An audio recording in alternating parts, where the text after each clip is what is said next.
Okay, so let's start.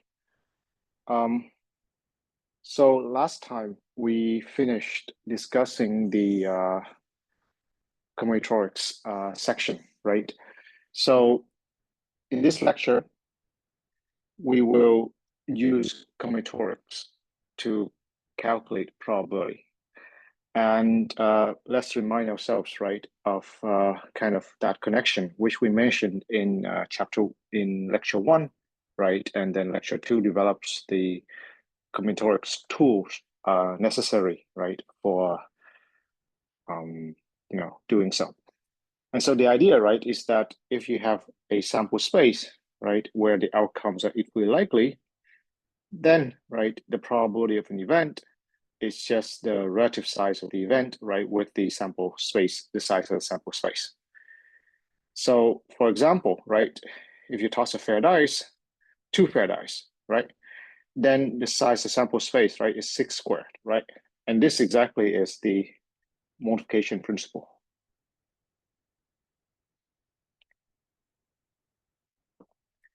And we want to find the probability, right, that the sum is 7.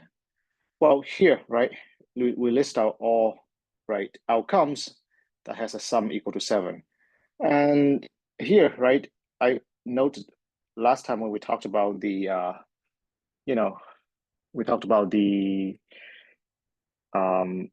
sort of like combinatorics calculation. But basically, right, there are certain kind of counting, right, that there's not much we can do besides like listing things out, okay? So this is one of them. But anyway, right, here, then the probability, right, of the event is the ratio of this one, which is 6, right, the size of E, right, which is 6/36. All right. And so here, right, is where the discussion on, right, because when we count, right, like for example, right, one example that comes to mind is, for example, remember the poker hands, right? Where, let's say you want to find a probability of, let's say, a flush, right? So remember, right, that we mentioned that, for example, right, the sample space, right, is to choose a hand of 5 cards out of 52 cards, right? So it's going to be 52, choose 5, right? And I think, right, we count the flush as, what was it? Like there are 4, right, different kind of flush. And out of each, right, denomination, 4 different kind of, 4 different kind of club, spade, heart, and diamond, right? Suddenly I just forgot what the heck that's called. By the way, right? Therefore, cut for that, and then 13 out of each denomination, which is 5, right? So that's 52, choose 5, right? Okay. Now, but the point here, right, is that throughout this calculation, right, we say order does not matter, right? That is, in this calculation, right, we do not want how the hands, right, come up. That matters. For example, right, we have ace, let's say 8, 3, and then jack, and then king, right, all of hearts. So it doesn't matter if the ace show up here or show up here, right? It's all, right, one count, right, one hand. But clearly, right, this probability should not depend on how we look at the sample space. That is, right, if we decide to count where order matters, we should expect that we should get the same probability.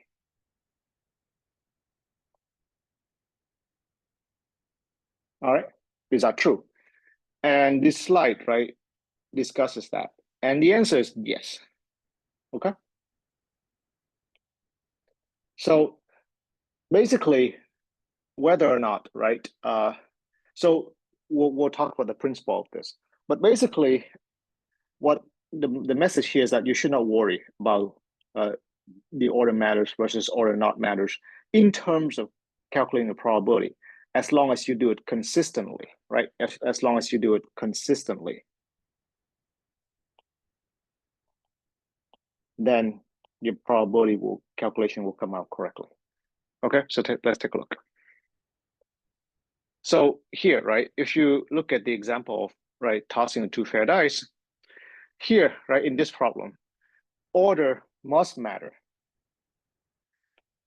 Okay, order here naturally matters. So for example, right, in this question, in this calculation that I give to you, right, in terms of the flush, whether you choose to count order or not is a choice, right? We'll look at that. It's a choice of like perspective. But in some other example, like this example right here, you must include order. All right. Again, what does that mean? That means, right, you see, you count 2, 5, and 5, 2, right? You don't count these two together as just one outcome, right? And why is that so? Here, right, if you do not, right, distinguish the order, right, first of all, right, you will not get 36, outcomes, but you only get 21 outcomes, right? So here, when we look at, right, 6 squared, right, that's because we have, 6 for the first dice and 6 for the second dice, right? So that's 36, right? So that includes things like 2 and 5, and then 5 and 2, right? But if you include this together as one outcome, right, that means, right, that, certain outcomes I only get counted once. So, right, the sample size will reduce to 21. But then, right, more importantly, the number of outcomes are no longer equally likely, right? The outcomes are no longer equally likely, right? Because, for example, right, in the one where you ignore order, then your sample space, right, will list 1, 2 only once, but you also list 1, 1, right? And then let's say 1, 3, etc., etc. But in this sample space, right, 1, 2, and 1, 1 do not have the same probability.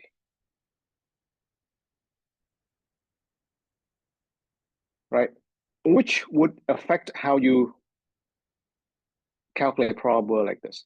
So in the sample space, right, where outcomes are not equally likely, that doesn't mean you cannot assign probabilities to these, but the principal will not go through this same ratio anymore, which becomes awkward, right?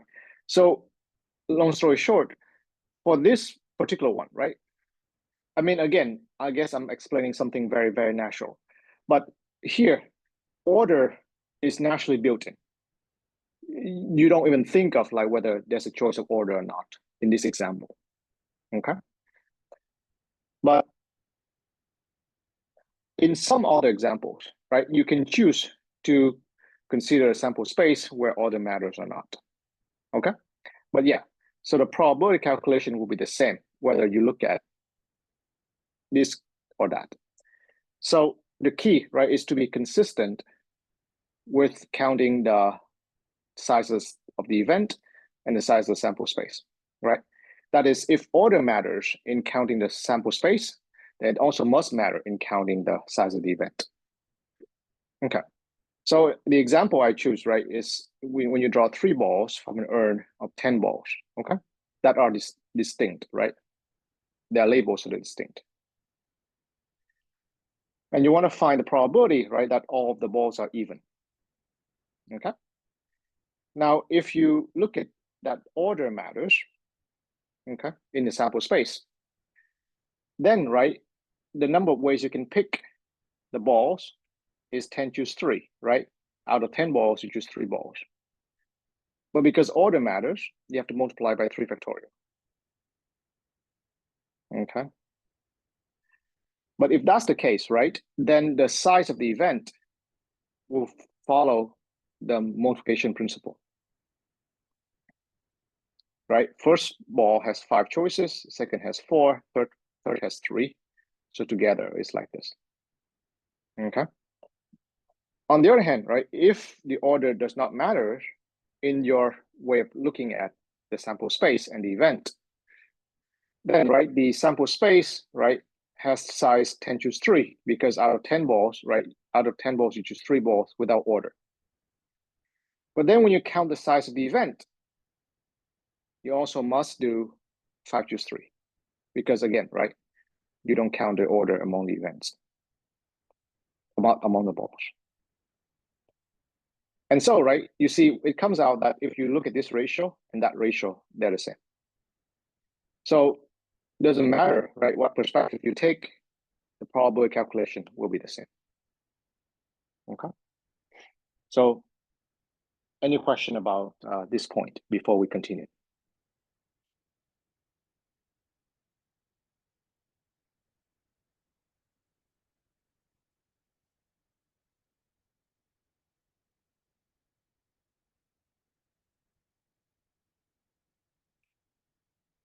All right. So yeah. Okay. So the third example I give, right, is exactly like, you know, the poker hand that we talked about, right? So, oh, sorry, it's not really poker hand. Yeah, but it's actually the previous example, right, that we talked about. Find the probability, right, that these 5 cards are of different denominations, right? This is actually from lecture 1, right? These examples from lecture 1. Okay. And so now I'm discussing here, right? So the point of this slide is this, that basically once you choose, right, how to count the sample space, right, the size of sample space, basically you're commit to a perspective. And it's important for you to articulate that point of view, right? So that your calculation of the probability becomes consistent in all of the calculations. For example, right, if you do 52 choose 5, right, as the size of sample space, then what are you implying when you do this? So first of all, right, of course, clearly when you do this, you do the combination number, so order does not matter.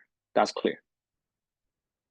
But when you do 52 choose 5, you also, right, without saying it, say, commit to the fact that the suits are distinguished among the card.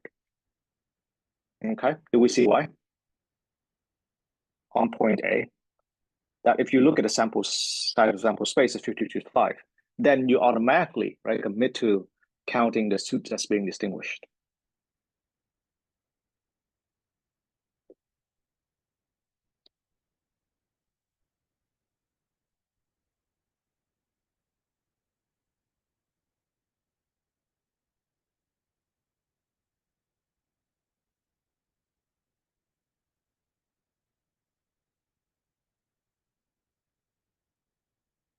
Right. The reason is exactly right because of the 52 here, right? The 52 here, of course, is 13 times 4, right? Where 13 is the denomination, right? And 4 is a suit. So if you choose 5 cards out of the 52 cards where the suits are different, right? Here, the 4 means the suits are different. Then you are committed to, right, the suits being distinguished among your 5 cards. If you don't want the suits to be distinguished, then you have to do 13 choose 5. Do you understand? Because then, right, only denominations matter. But if you do 52 choose 5, the suits are different among the cards, right? Or you distinguish the suits among the cards. Okay.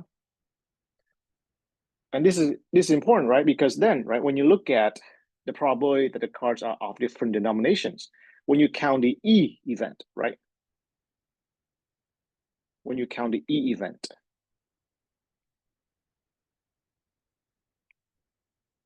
right? Well, because the denominations are different, it's 13 choose 5. But then, right, you have to include the suits in here. And this is exactly because you distinguish a suit. Right? If you don't recognize point A, right, then in the calculation of PE, you may only include this part, which will be wrong. Okay. So even though, right, the point is, the question is just this, right? The question is find the probability that they are of different denominations, right? The question will not tell you whether, right, you counted distinguishing denominations or not. But if you do 52 choose 5, then you commit to the suits being distinguished. So in your calculations, you have to build that in. Is this okay? Any question with this?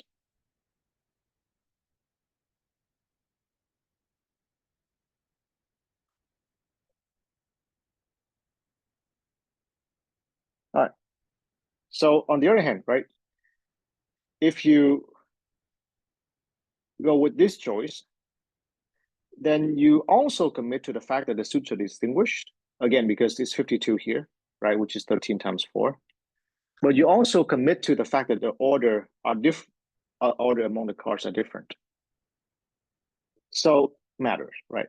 So then the size of the size of the sample space is this, the size of the event, right?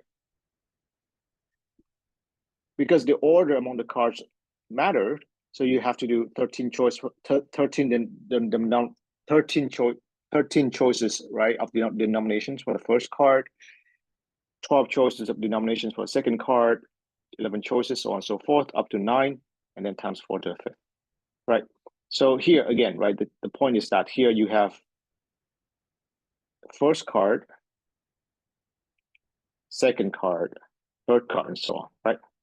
While if you do 13 choose 5, there's no positions, there's no first, second, or third positions among the cards.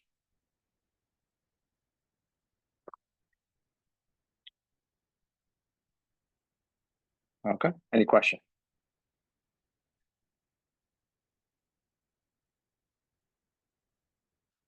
All right.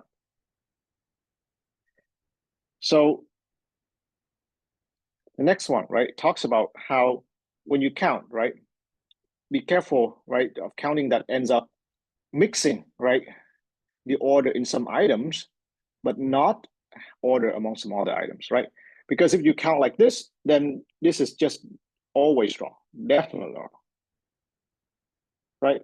Here, when we talk about this, right?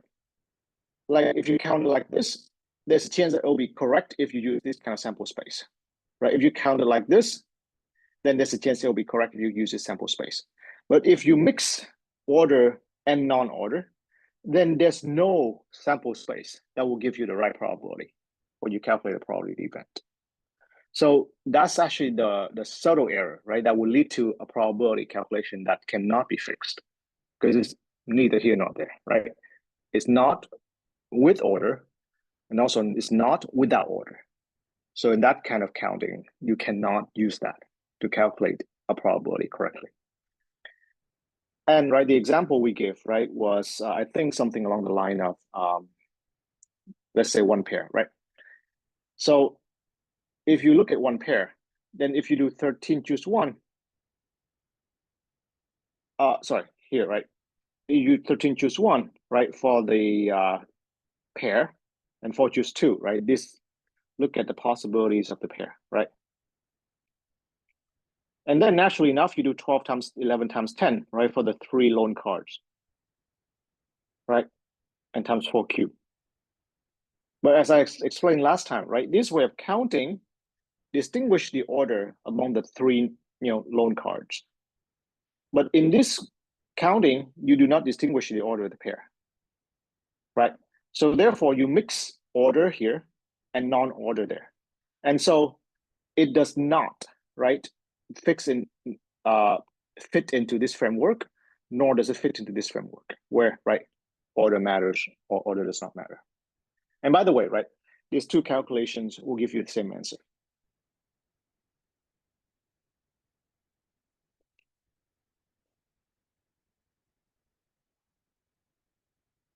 All right. Is this okay here? Any question about this?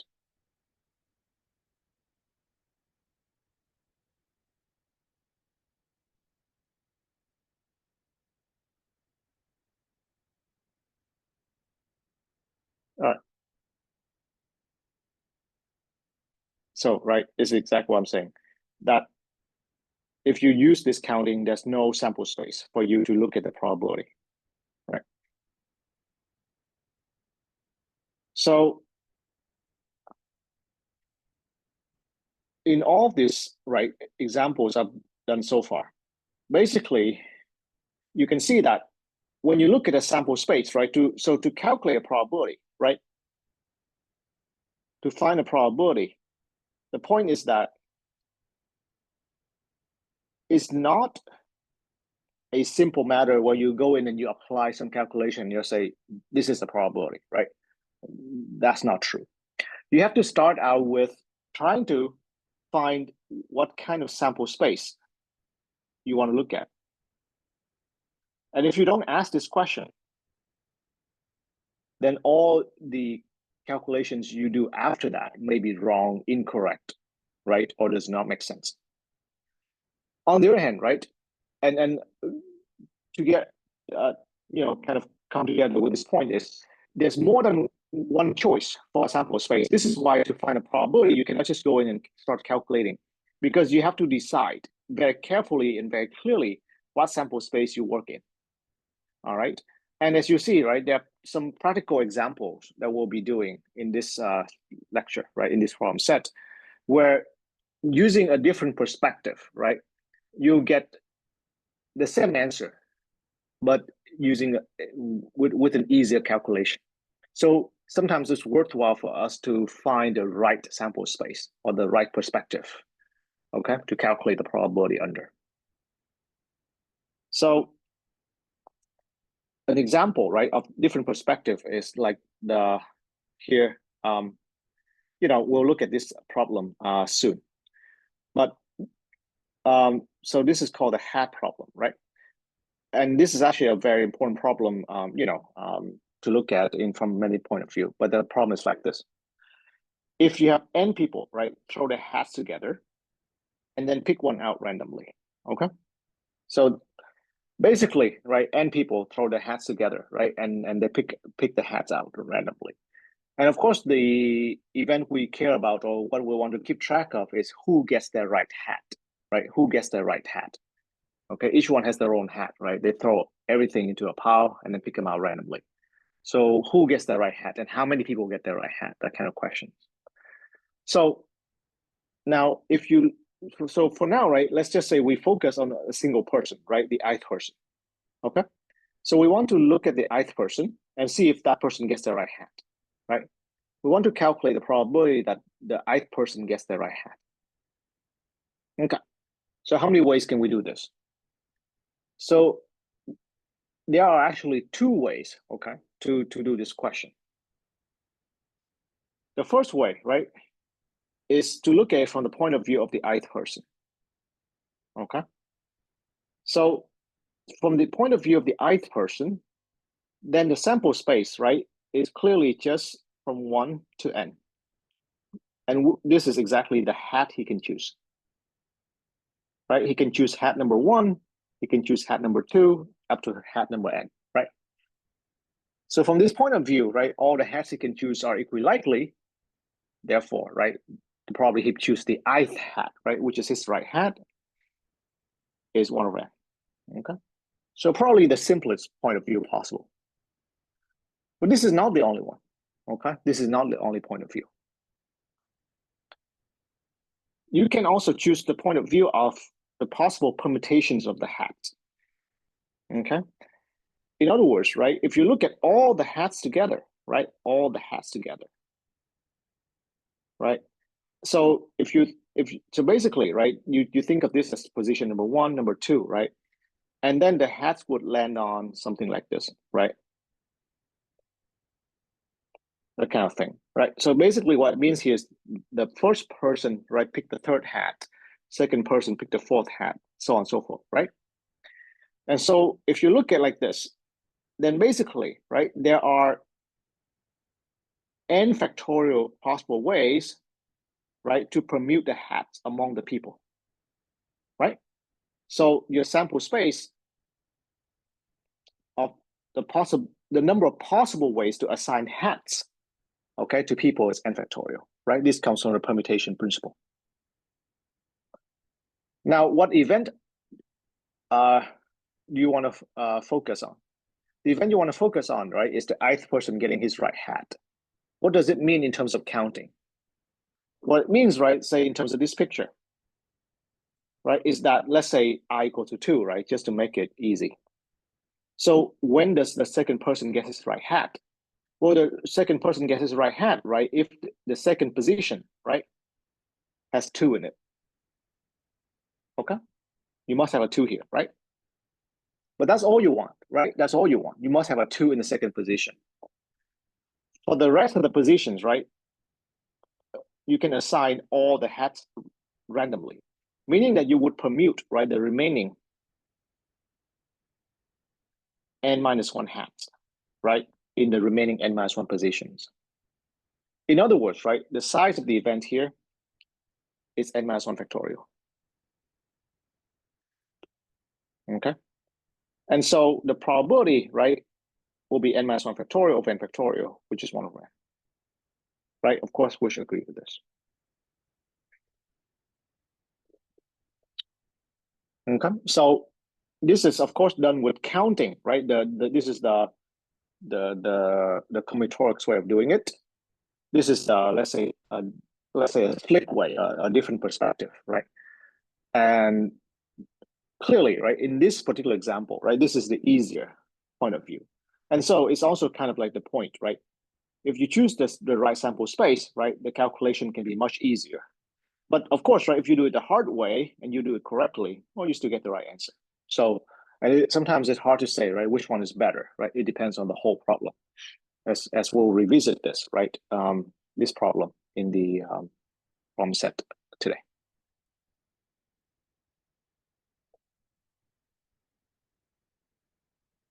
Okay. Any question about this slide?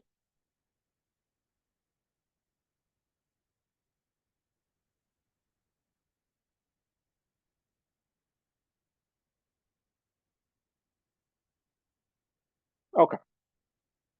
So now, in conclusion, right, in the space in a sample space, right, with equally likely outcomes, you need to first of all decide, right, the size of the sample space. That is this. Okay. And this would give you an idea of what you're committed to, meaning order matters, order does not matter, right? Some other choices. Now, it doesn't matter, right, how you want to look at the sample space as long as you do it consistently. Okay. Then, but once you commit to some choice of the sample space, then you have to count the events in the same way as you committed to a sample space.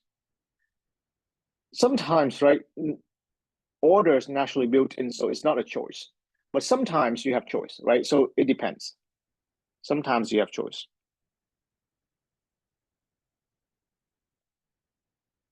Okay.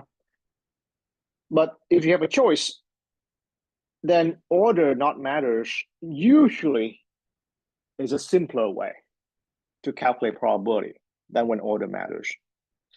Why?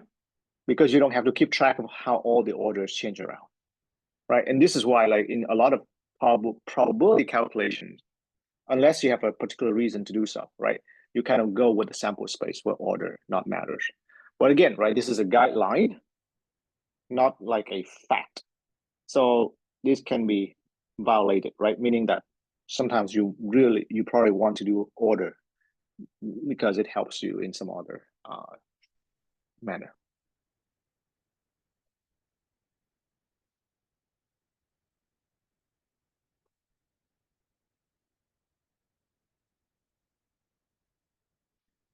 Okay. Any question here?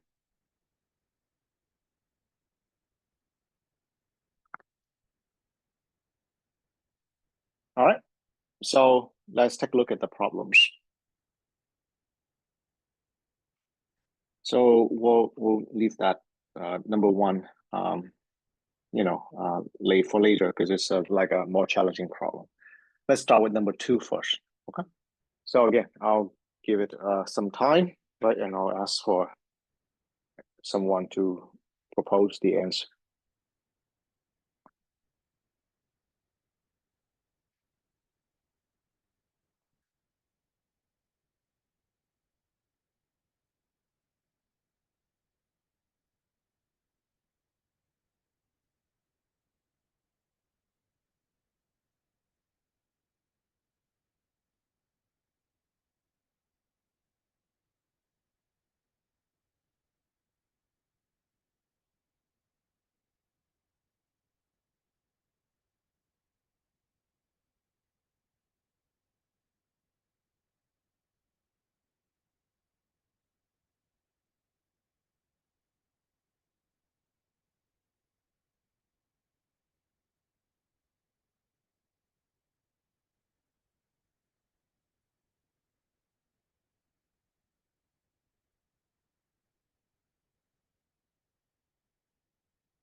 Okay, so let's start with A.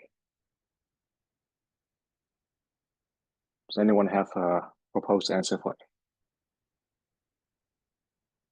And here, right, I want to start slow by answering all these questions, right? What's the size of the sample space? What's the size of the event, right? Before you give the probability. Let's not jump into the probability right away.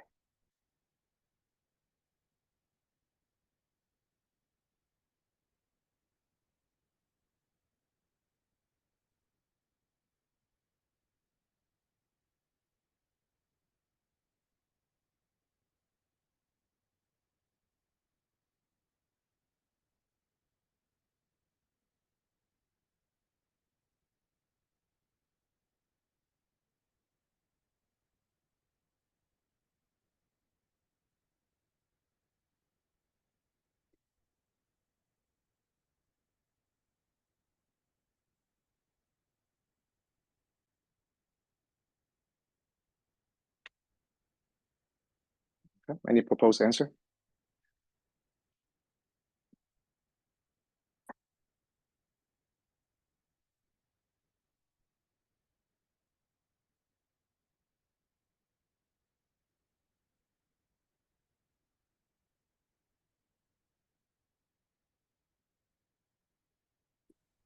Is it 2/9?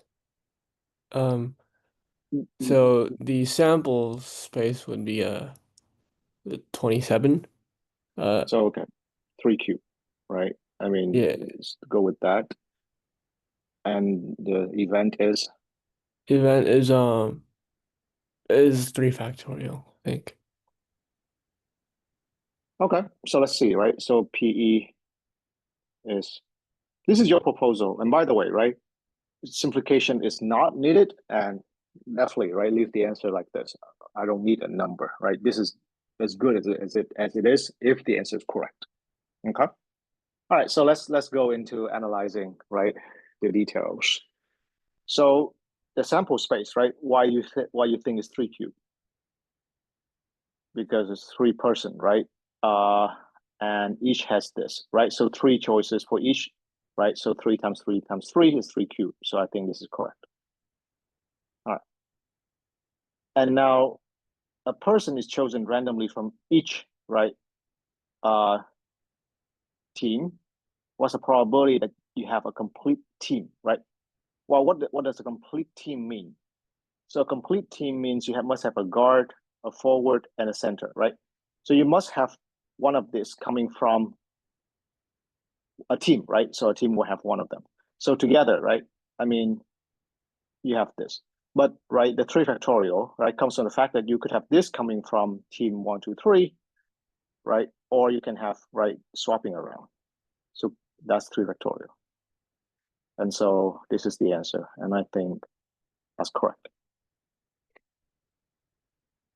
Okay. Any question about this?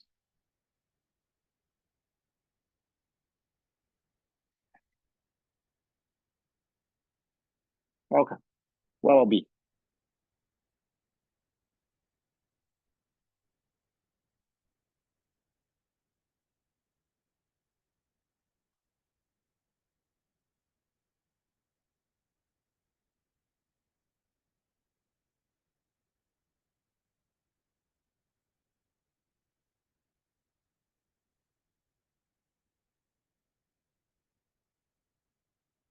Well, the sample space is the same size, but for the event, there's only 3 different ways, I Right. think. So now it's 3, right?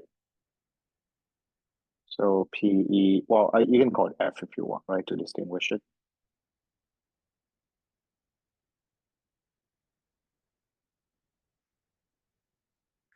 And again, right, this answer is good enough. Do not simplify. And right, why is the event only 3?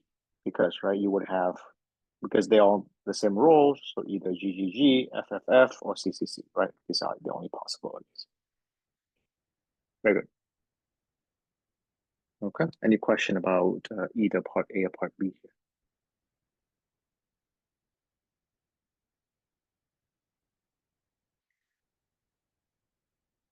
All right. Right. Confirming that's the answer.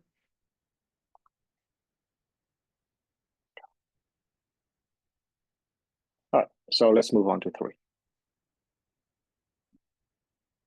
And 3 is the kind of question where, right, it's a question where there are multiple perspectives here, choices for S, okay? In fact, there are 3 possible choices. We'll discuss all 3, but I'll let you read the question.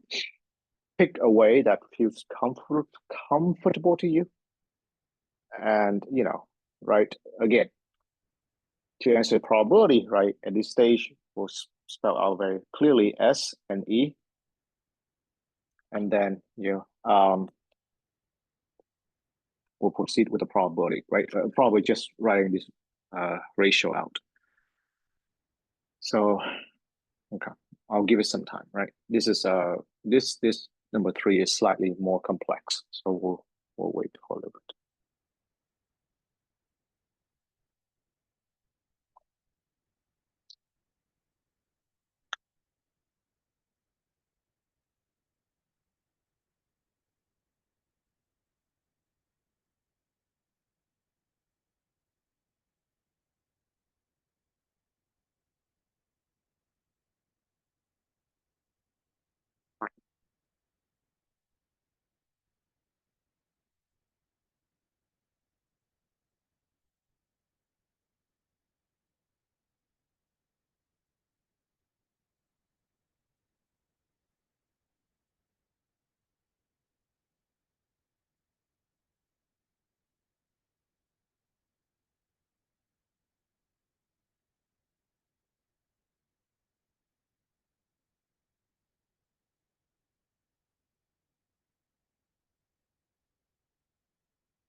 Okay, so first of all, right, let's just say that this statement right here, right, is just a clarification of the question. It may or may not lead to, right, or force you to the choice of sample space that you have to use, as you see. So while this is a statement that clarifies a question, it by itself doesn't have to force you, right, okay, to a choice of the sample space as you see. But okay, let's hear it, right? Anyone has a proposed answer for this question?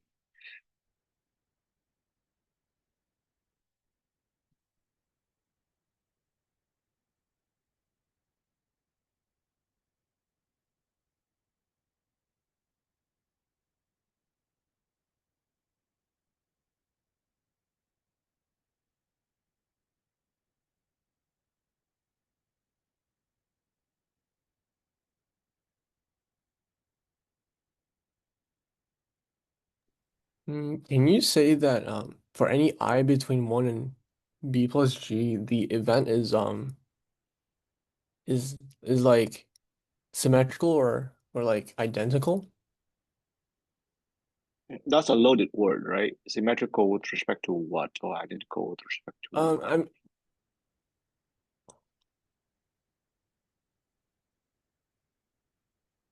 what? I mean, because they are all lined up in random order,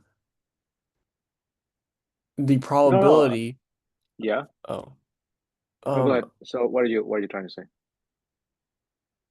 so I'm trying to say that the probability is the same for any I.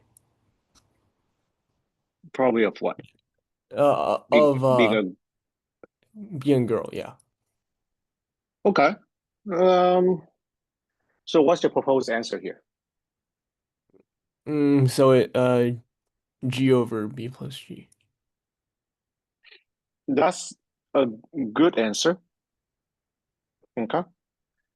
And this is actually the simplest answer possible. Simplest. But as probably you can also saw, right, from what you just said, what you just articulated is a bit unsure, right? Or maybe unclear on what the reasoning should be, right? So let us go into that. So, and the key, right, to making your answer let's say rigorous, is you have to spell out what your sample space is. All right, that's always the number one key, right? That once you can point out to me how you calculate your probability, then how you look at your sample space, then we can be very sure. And then what event you're looking at, right? Then we can be very sure that you're being right for that one. Does that make sense? So when you say all positions are the same or something like that, right? What do you mean? And that is exactly the point. Okay, so that's position 1, position 2, right? And let's say this is position B plus G, right? Position I somewhere in here, okay?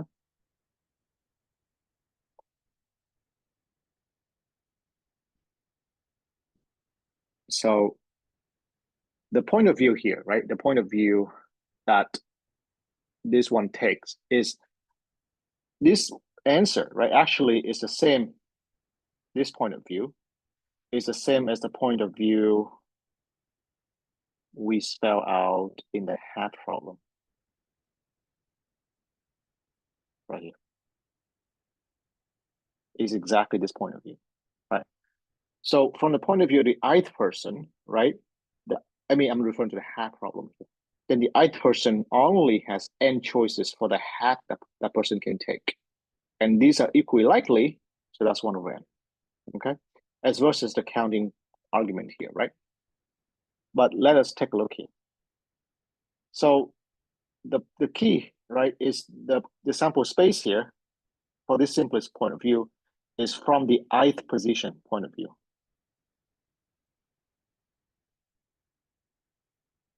Okay. Now, can anyone articulate to me, right, from the ith position point of view in this problem, what is the sample space?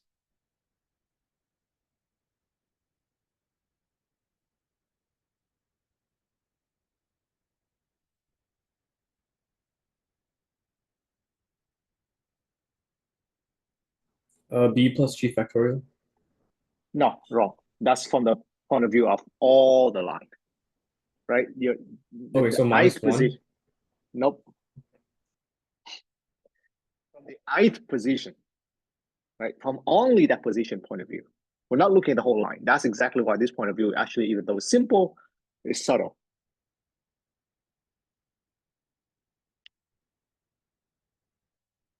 From the ith position on point of view, the sample space is 1, 2, up to B plus G. It's just whoever that gets into that position. Agree? Again, you're looking at one position, you're not looking at the whole line. That's exactly the point here, right? Correct? And right, these are all equally likely, isn't it? And E, right, is what? E is the event that a girl goes into that position. So I don't know, right? 1, 2, or girl 1, girl 2, whatever, right? So up to girl number, okay, whatever. Sorry. But girl E, right? I hope everyone agrees that E here has size G. Because, right, only G girls can go to that position. And therefore, the probability is G over B plus G.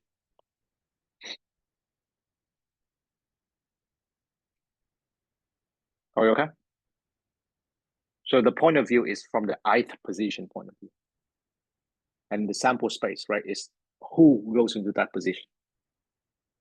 So B plus G choices, or equally likely, I of G of that is a girl, are girls. So that's G over B plus G. Okay. And right, clearly some of you might feel this is a bit whatever, right? You want to do counting. Right, so let's go with the point of view of B plus G factorial, let's say. That's the second point of view, right? So this is a first solution, second solution. Now, if we go with this point of view, or we go with the sample space count like this, so here we kind of jump ahead, right? We go with sample size is B plus G factorial. Now let's articulate, what do we mean by this?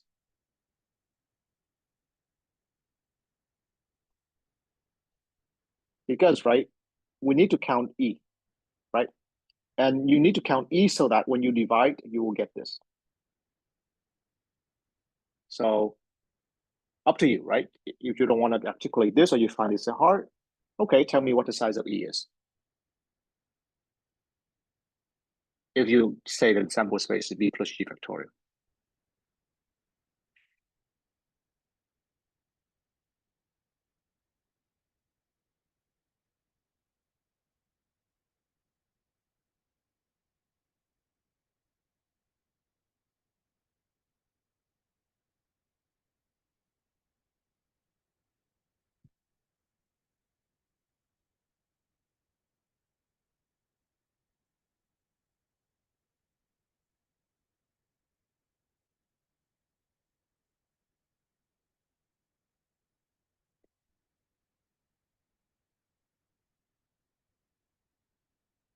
Anyone for either of these questions?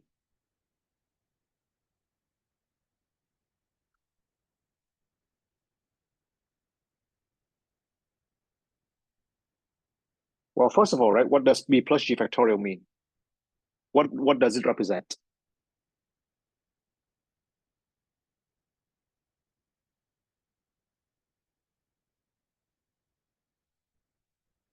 It represents number of ways to permute, right? B plus G items in a line. So of course, right, that means you arrange, right, B plus G people, right, on a line. But notice, right, one key fact about this count is what? These are distinct items. What does that imply? That implies that here you distinguish among the boys and the girls. That is, you have B1, B2 up to B sub B, let's say, for the boy. And you have G1, G2 up to G sub G for the girls. Did you recognize that when you look at B plus G factorial? Or did you think the boys can be lumped together and the girls can be lumped together and you don't distinguish? All this can flash through your mind, right? And it's very important that you recognize that that can be a confusing factor. Because, right, if you don't spell this out clearly, your count here will be wrong.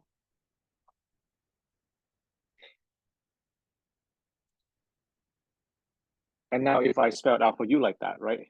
Can anyone tell me what the size of the event is?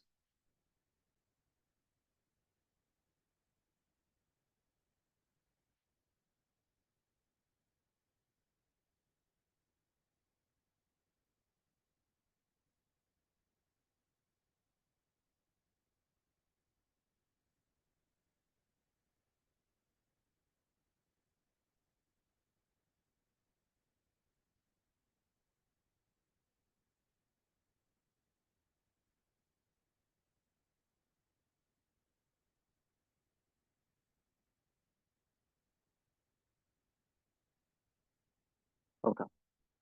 So here, right, the event is you want a girl to go into ith position, right? But you're doing counting and you're looking at all different ways, right, to arrange n B plus G items on a line.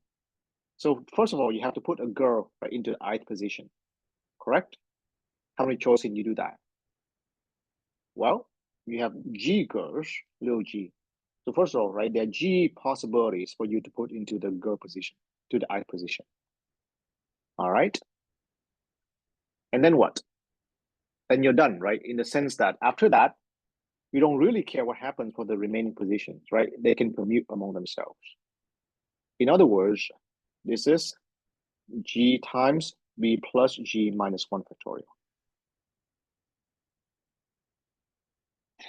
Do we understand? But right, this G right here, right? You might miss it if you don't recognize that you have to choose a girl, right, to put into the ith position. And why? Because the girls are distinct. And then, right, of course, the probability will be this over this, which is exactly G over B plus G.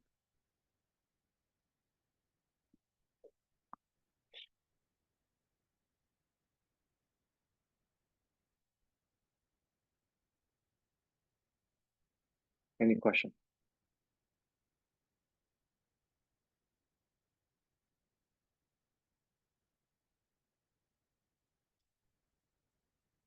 All right, so there's still yet a third perspective, right? And I'll just say it, and then I'll give you the quiz, right? And we'll come back and solve it after we return. So can anyone guess what the third perspective can be here? The first perspective, right, is from the ith position point of view. The second perspective, right, is probably the most natural one, maybe, that you distinguish all the boys and girls, right, and you just permute all and all B plus G items. What's the third perspective?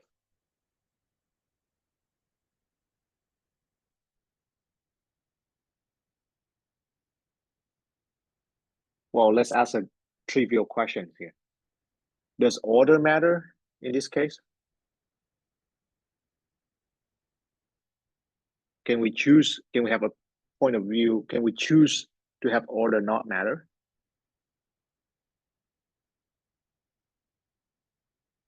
The answer is no, right? That's not up to us because you line them up in a line. That's given by the question. So no, order must matter here. But what choice do you have? What choice you can have is exactly here. What if you do not distinguish the boys and the girls?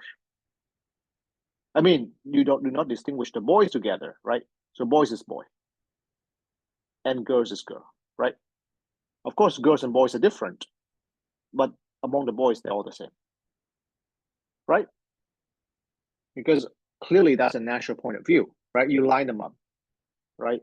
So in that sense, you have B, G, B, B, right? G, G, things like that, right?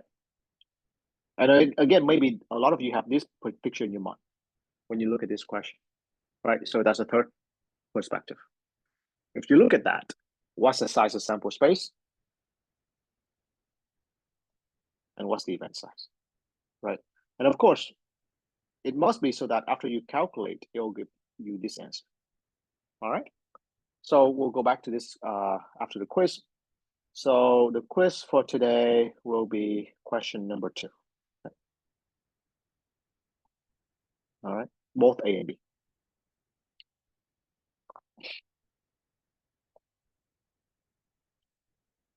Any question before we stop and resume at 7:05? Okay.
All right, let's continue. Is there any question before we continue?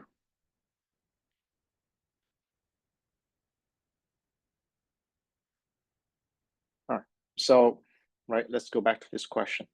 So, right, we mentioned that, right, there are 3 points of view, right, that we can calculate the probability with. Third one, right, is where we do not distinguish among the boys and the girls. So again, right, the point is that whichever point of view we adopt, we will get the same answer for our probability. So any proposed answer for the last one, right? What's the sample size? What's the size of the sample space? And what's the size of the event?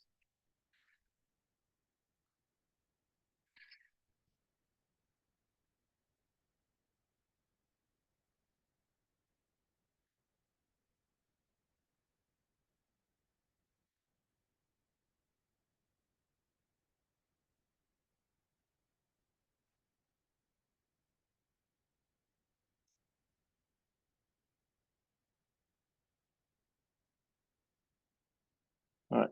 So here, right, the size of sample space is just basically, right, among the B plus G positions, you choose, let's say, B positions or G positions for, right, either girls or the boys, right?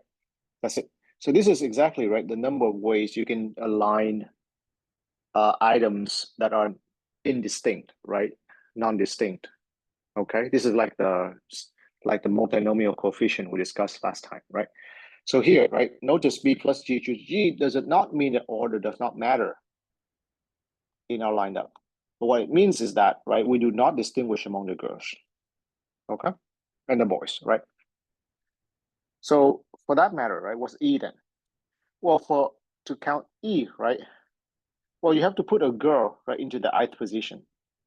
But because the girls are not distinguishable, then you just basically, right, have a girl in that position and that's it, right? You don't have a choice here, but you just put a girl in. You don't have a choice for a girl, right? So unlike here, you don't have a G, right? But once you put a girl in here, right, then what happens? Well, effectively, right, then you have B plus G items, B plus G minus 1 item left, right? But you also have one less girl because you already have, right, a girl in here. So you just choose G minus 1, right? Positions among those for the remaining girls. All right. And now, any question about this?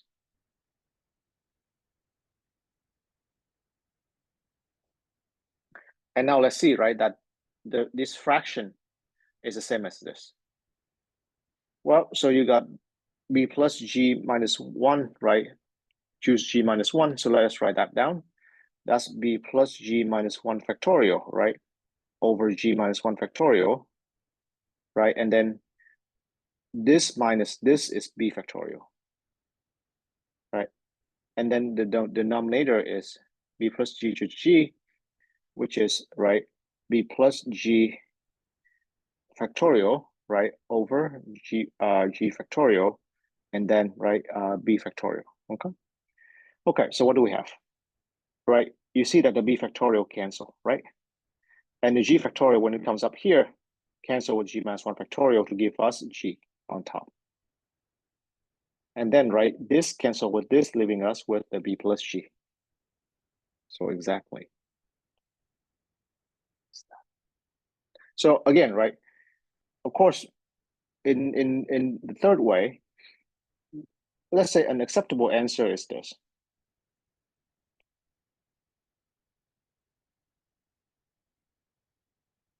This is okay, right?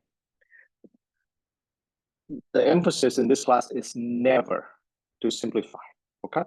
Again, because why? You just show how you calculate things, and that's important, right? We simplify only to show that our answers are consistent, right? Like I did the calculation before for you in the party question.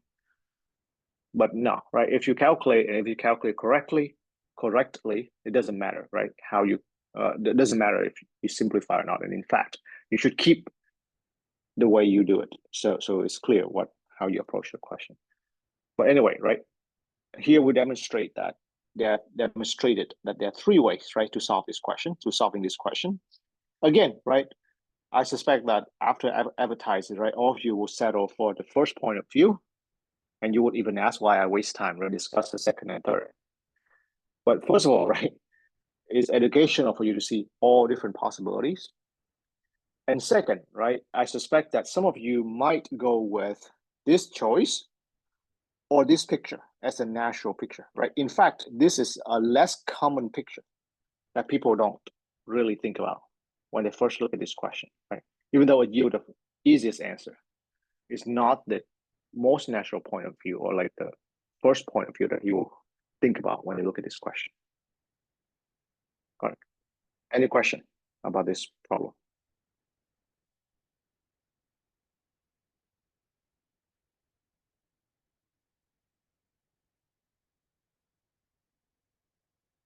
All right. Okay. Let's look at number 4.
All right.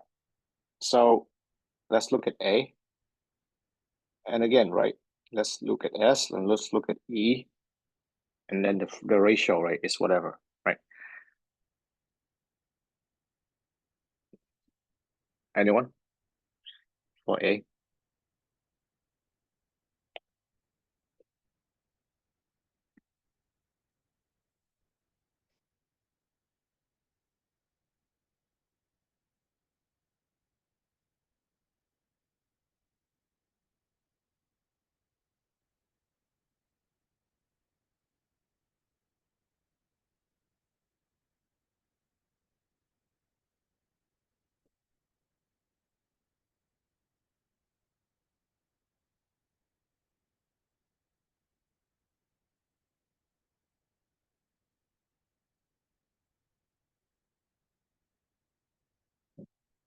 So we're drawing 7 balls right out of this. So it will be some sort of combination number, right? And the question is whether you distinguish order among the balls, and the answer is no, we should not, right? There's no reason to in this case. So the easiest sample space, size of sample space would be this, like that. Okay. And notice I'm not even writing down what the sum is, and I don't care. Right? This is an acceptable answer because, right, you see that it kind of shows you where the groups come from, right? Anyone with a calculator can calculate this out, and right, we do not need to be impressed by a numerical answer. Okay, this is like that is okay. And now, right, what's E then? E will be, right, so you want to choose 3, right, from the red group. So 12 choose 3, and then 16 choose 2, and then 18 choose 2. Right, and again, you see how it corresponds with this. And then of course, right, the answer is E over S, right, whatever that is. So this over that is fine. Any question for A?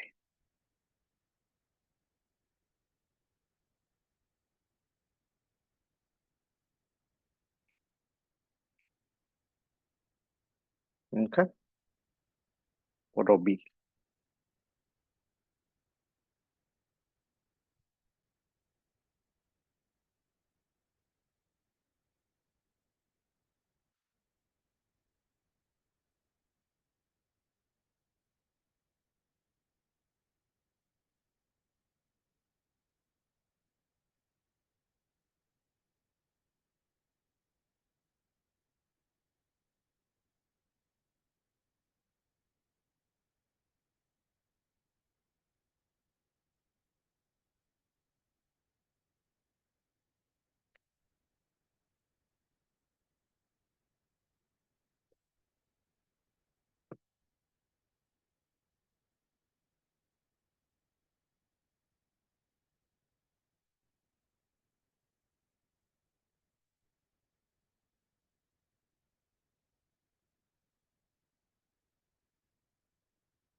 Any proposed answer for B?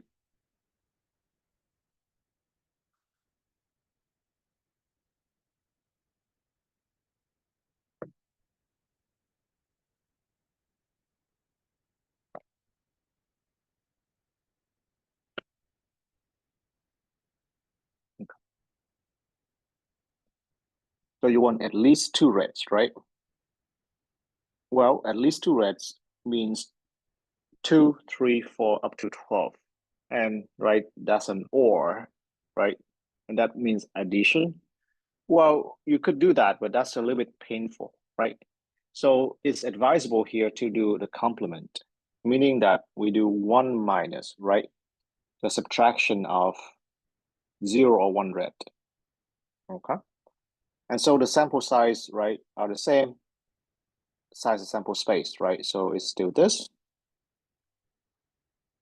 And then we just have to do the event that, right, no red, or no red means the entire 7 will come from the other 2 groups, right? So that will be 16 plus 18, choose 7. Or, right, 1 red, meaning 12, choose 1. And then, right, 16 plus 18, choose 6.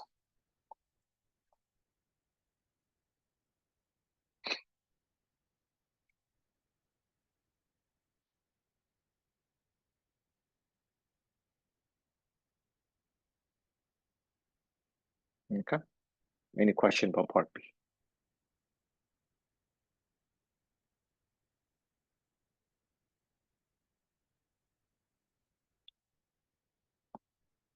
All right.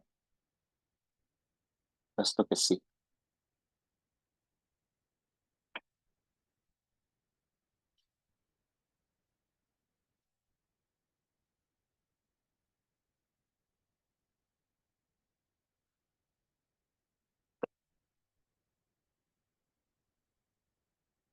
Any proposed answer for C?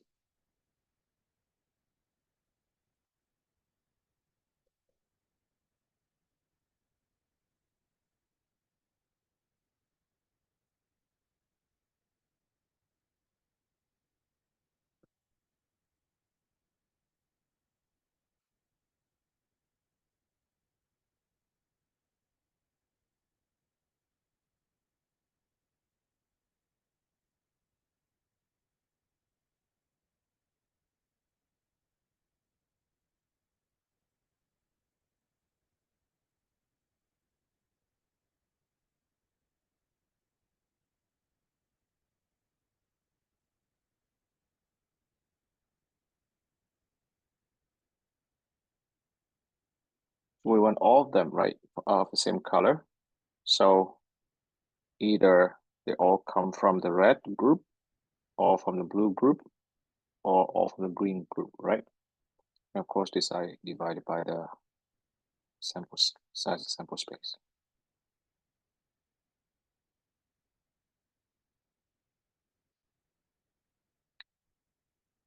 Okay. So last one, D.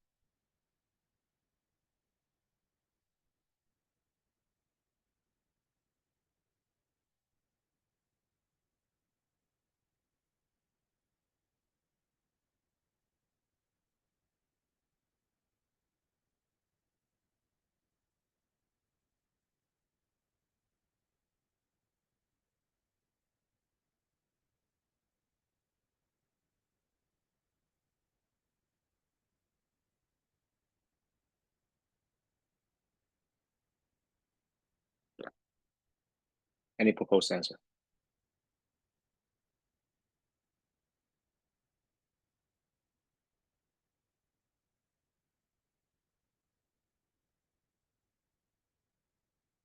So you want exactly 3 red, right, or 3 blue.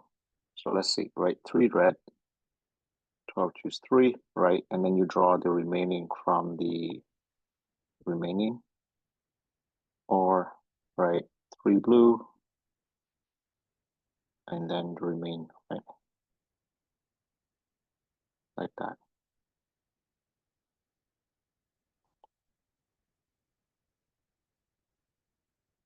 Is that correct for part D?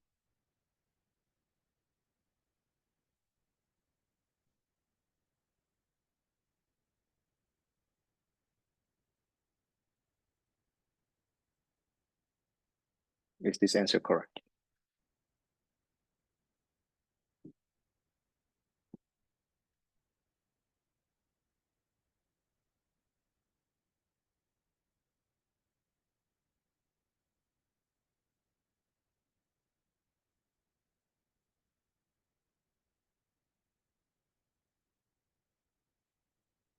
Well, the answer is no, it's not correct.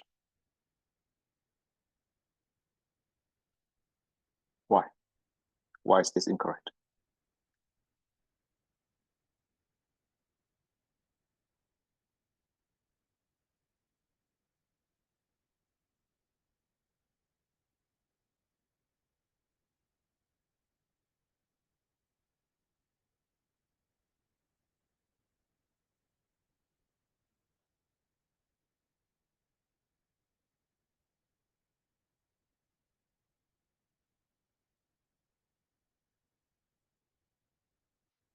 Well, the reason why it's incorrect is because, right, this is a question of the type that would be the inclusion-exclusion formula type.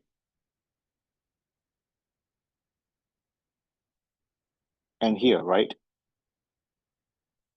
A, right, is exactly P of E union F is PE plus PF, right? But what are we missing? We're missing PEF, all right? So if you write the answer like this, it's incorrect, right? What do we need? We need to subtract the probability that you got three red and three blue, right, in your sample. So you subtract, and then 18 choose one. But you need to include that in.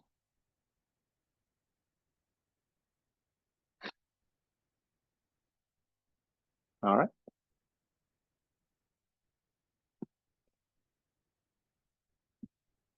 Any question about this?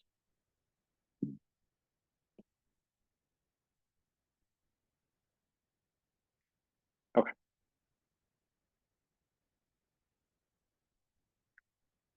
All right. So forget the optional question, right? Let's just look at this question.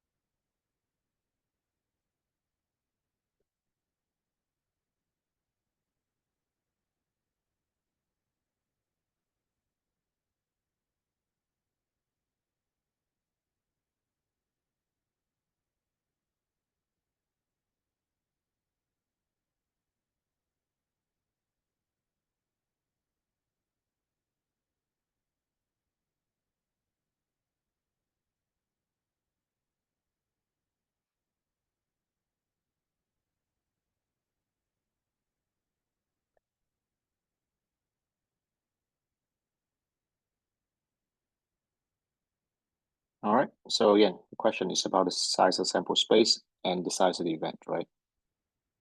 What is the size of sample space here?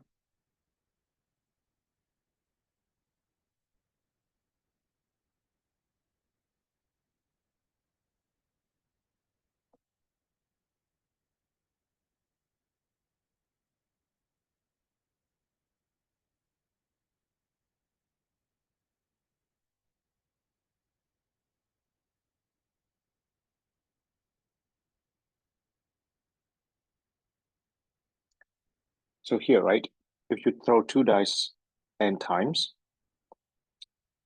then the size of sample space, right, is 6 squared, right, raised to n power, right, or 36 to n. Okay. Now you want to find the probability that the double six appears at least once. Well, what is the size of the event in this case?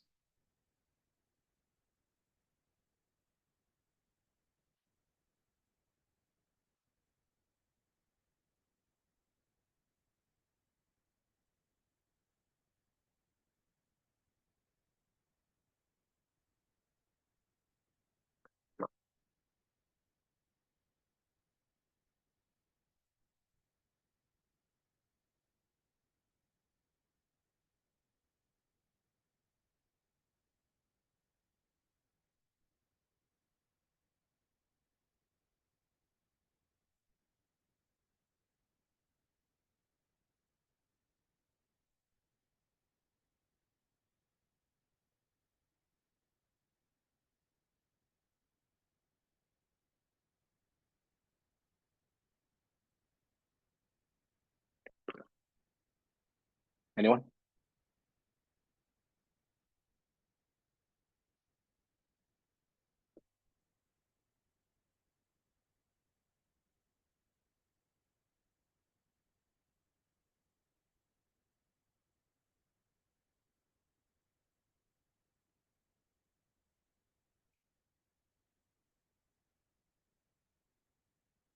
So, right,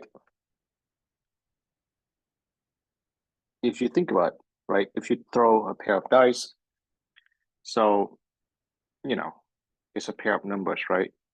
1, 2, and that kind of thing, right? 4 and 4, and so on, right? And then n times, right? And of course, right, you want to count among these, right? A double six appears at least once. But well, right, that actually is a lot of possibilities, right? Well, so among this pair of numbers, there must be a double six. But then, like, okay, what about twice, 3 times, that kind of thing? So clearly, right, this at least once language, right, is similar to the at least 2 here, right? That it's better to approach it from the complementary point of view.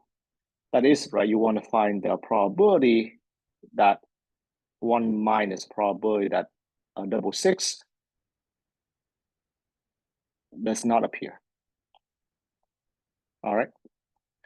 So basically, that's going to be the answer we want, because to count the double six not appearing is easier, right, than listing all the cases for double six appears at least once. All right. So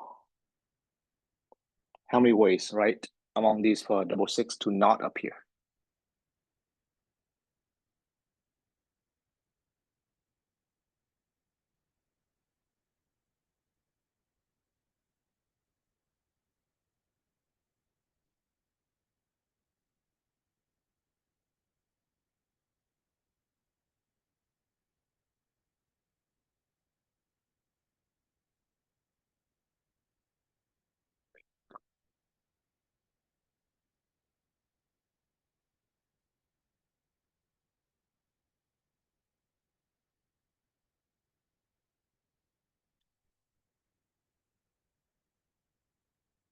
Well, so the first pair has 36 possibilities, right? But we don't want double six, so that's 35. Same thing for the second one, same thing for the third one, etc. Right? So it's exactly 35 to the fifth to the n over 36 to the n. Or 1 minus, right? 35 over 36.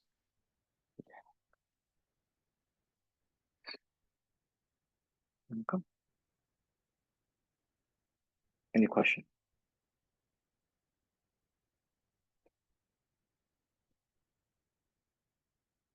All right. Okay. Let's take a look at this one.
Okay. Any proposed answer for part A?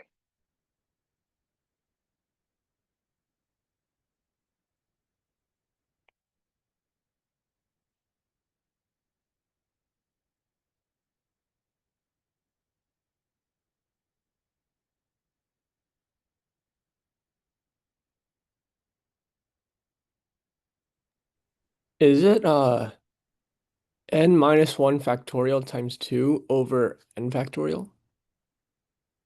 Right.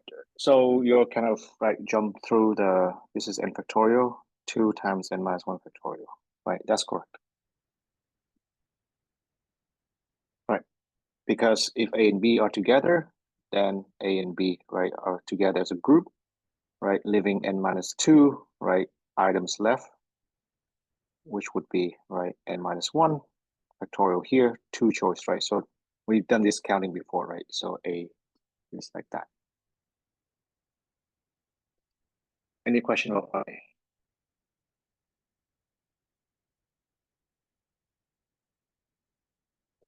Okay, well, part B.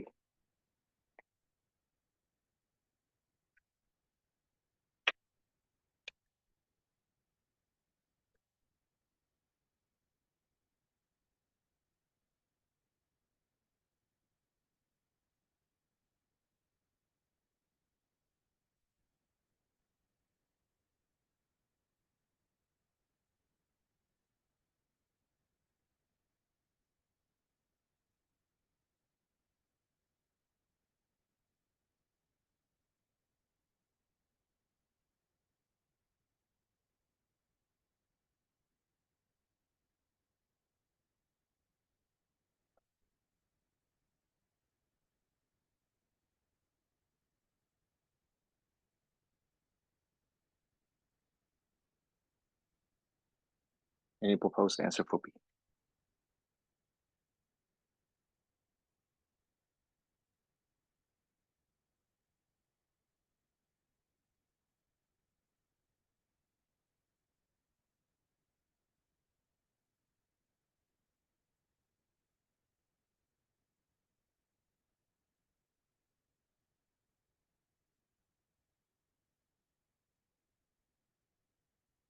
Okay, so now, right, we're putting people in a circle, right? What's the probability that A and B will be next to each other?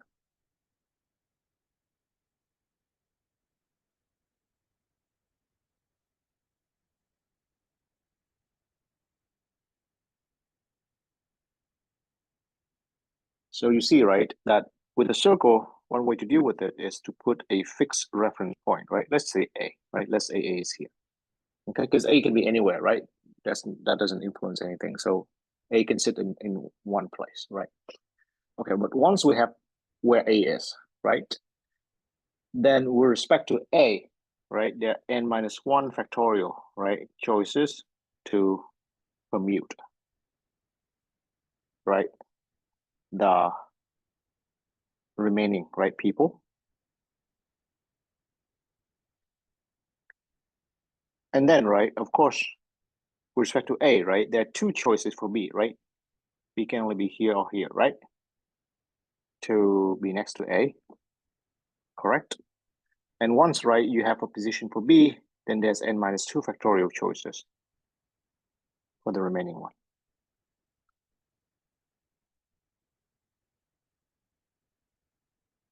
Correct? And so let's see, right? The answer here is 2 over n, right? And the answer here is 2 over n minus 1, right? Okay.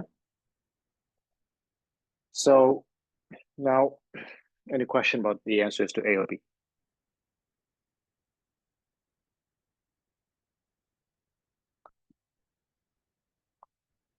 So now let's try to analyze this, right? So this, right, of course, when you say n people, you're not restricting anything, right? So n bigger than or equal to 2, right? Because there's A and B in the group. So when you give the answer, right, you meant that the answer should be correct, right, for any n. At least that's what you supposed to say. Okay, so for example, right, when n equals to 2, let's say, right, then the part A, right, the answer is 1, right, which is correct. If there are only 2 people in the group and they're in a line, then A and B are guaranteed, right, to be next to each other. On the other hand, right, if n equals to 2, right, what's the answer in part 2, in part B here?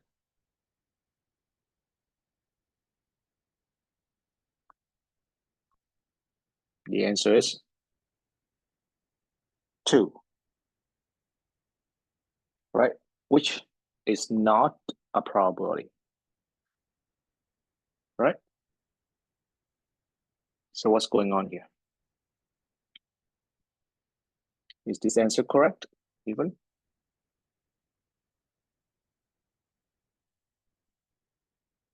For part B?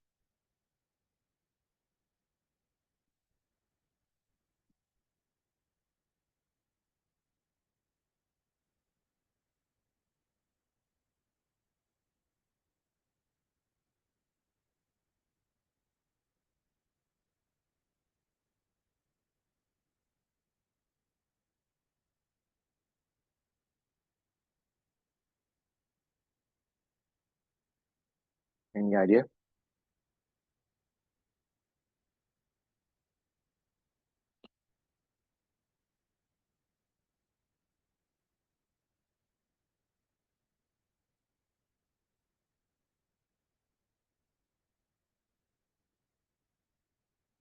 All right.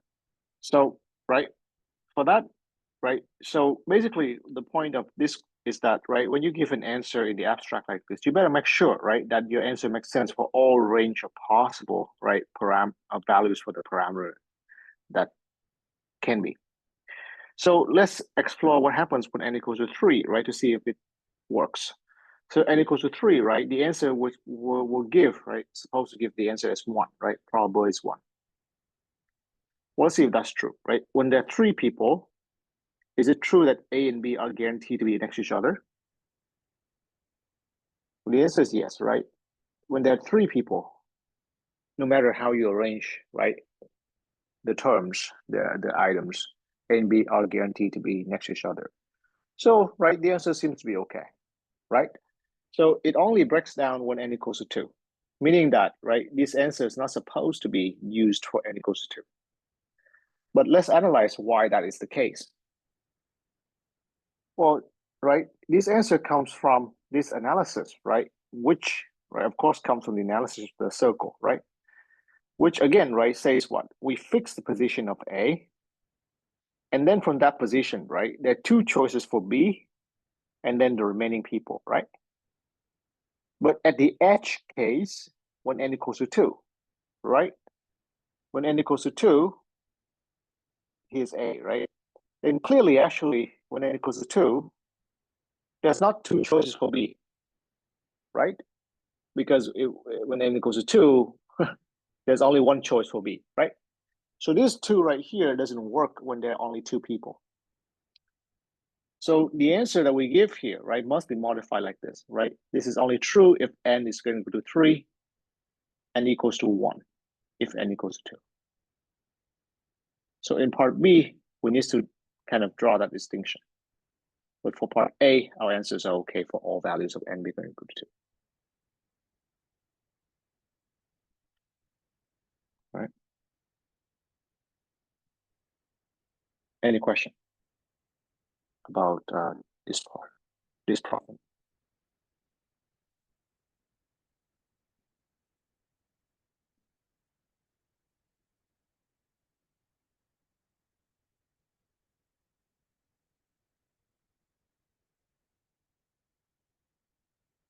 All right. So now let's move back to number 1, right, which is the hat problem, okay? Which is one of the kind of important question that we want to kind of focus in, because as I mentioned, this one has a lot of perspective, a lot of things to teach us. So, right, again, the context is n persons, right, throw the hat together, and they pick the hat out at random, and we want to find the probability, right, that no one gets their own hat. And right, the story right here is that this in combinatorics is also referred to as the rearrangement problem.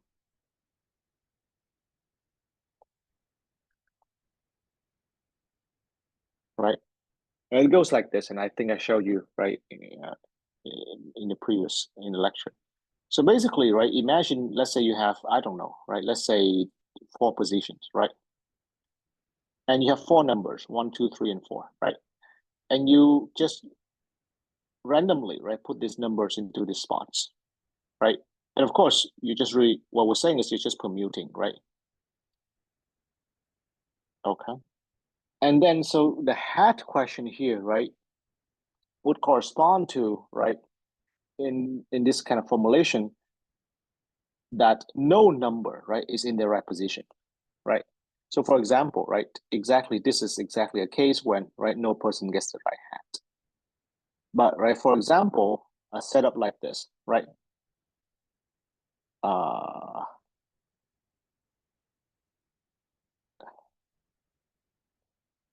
would not work, right? Because here, number 3, right, is in the right, is in this right position, right? So we want, right, all number of ways that, right, the letters are in the wrong position, the numbers are in the wrong position. Okay, so that's, and of course, right, it can be phrased in that way, but you know, it's kind of cute, right, to call it a hat problem, and it's characteristical to do so. So okay, so let's tackle the hat problem. The hat problem, right?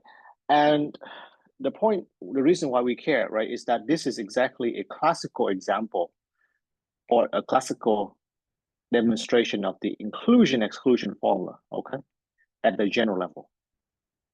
So that's why, right? And you see, right, here, the problem will walk you through the steps, right, to do so.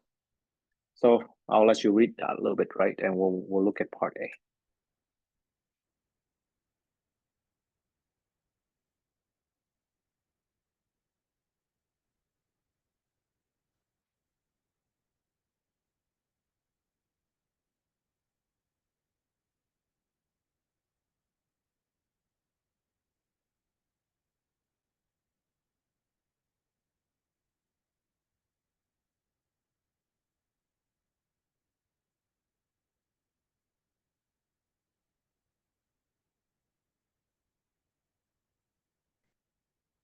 So part A, right, invokes the De Morgan's law, right?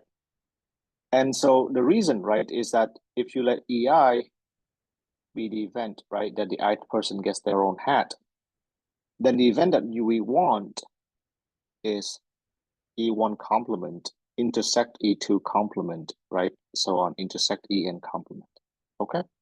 So again, very important to notice that this is an intersection. All right. But for reasons, right, that you'll see later on, that, and maybe the reason, right, is that we want to use the inclusion-exclusion formula, right? We want to turn this into a union, okay? And of course, right, if you have a complement, right, intersection of the complement, then, right, De Morgan's law say it's going to be the union, right, the complement of the union. Again, right, very important, this is a complement like this. Again, right, I have had students giving me this answer on the exam. Step 1, I'll just tell you, right, that's 0 point for the whole question, because you just get everything wrong from step 1. So, right, it's not a super hard question, but it's very important that we get everything right from step 1, right? De Morgan's law says this. If you write something like that, yeah, right, nothing, okay?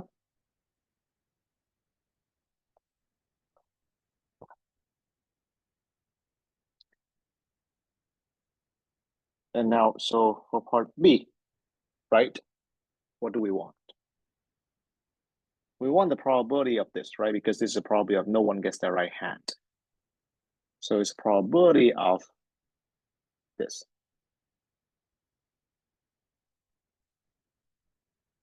Right? But now, right, of course, by the axiom, right, of probability, that will be 1 minus the probability of the union. Okay? And exactly, right, this is exactly where we use the inclusion-exclusion formula.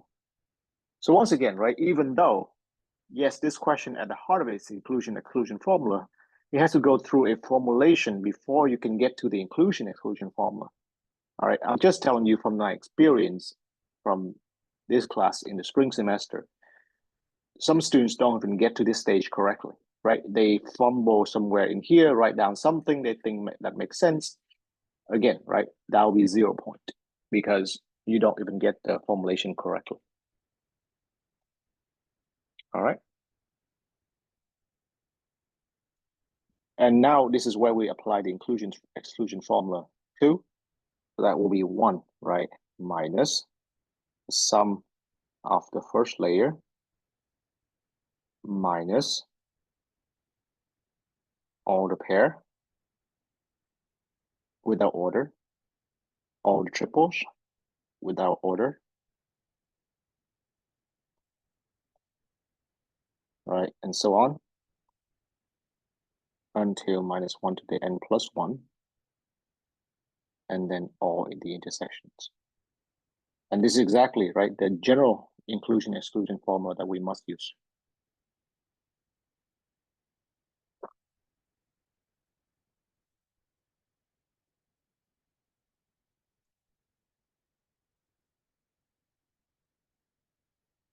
All right, any questions so far?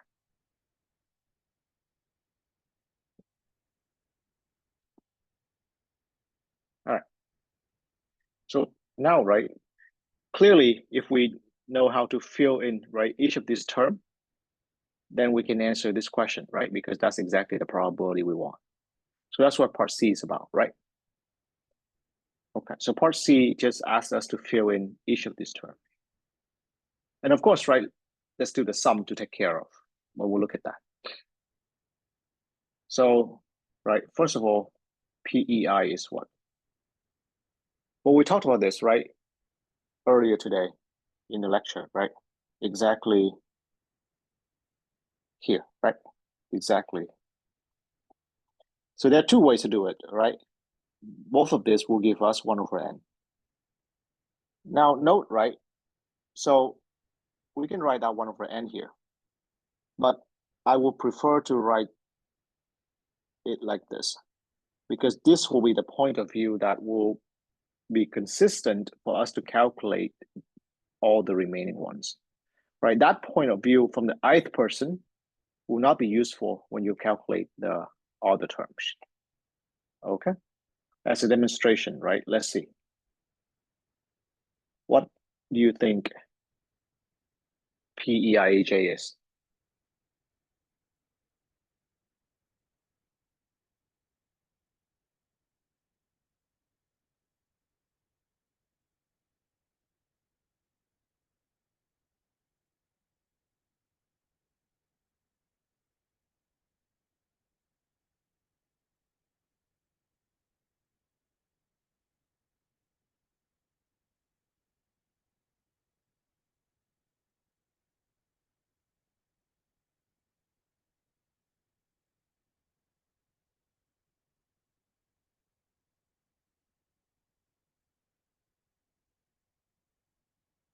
Any proposal for PEIJ?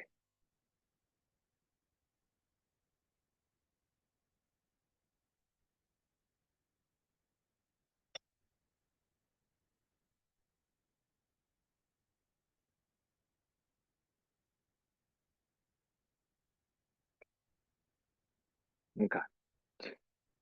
So, right here, from the counting point of view, right, there are n factorial ways to rearrange, right, the items. But, right, EIEJ really here means the ith person and the jth person, right, gets the right hat. So in terms of the numbers, right, you can think of it like there are two numbers that in the right position. Let's say, right, so there's number I here in the right position and number J here in the right position, right? But I think we talked about this, right, before with the girl boy, right, question.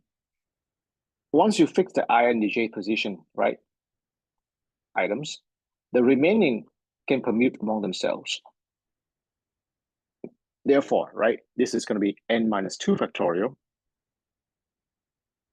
over n factorial.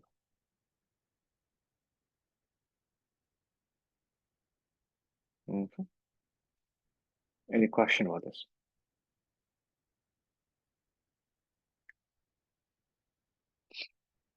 So similarly, right? P, E, I, E, J, E, K must be for this.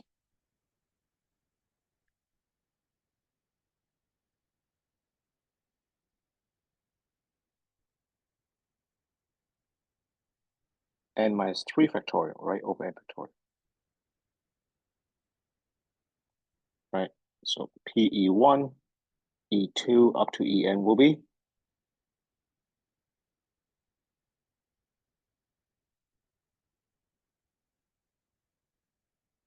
one over N factorial. All right. Any questions so far?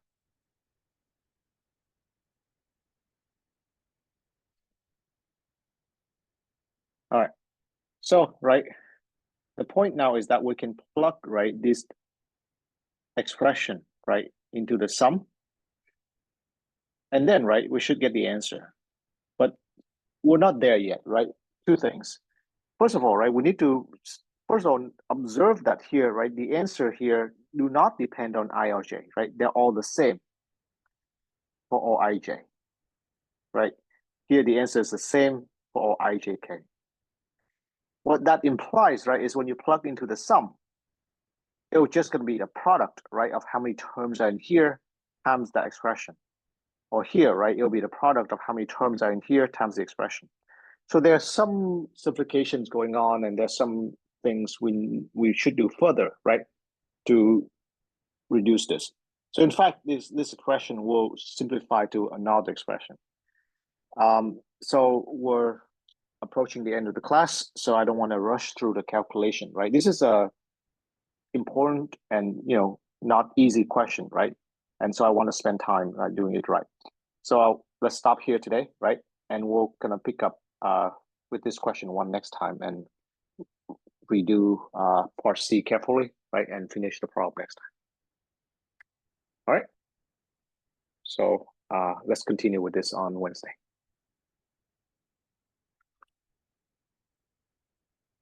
Have a good one. Bye bye.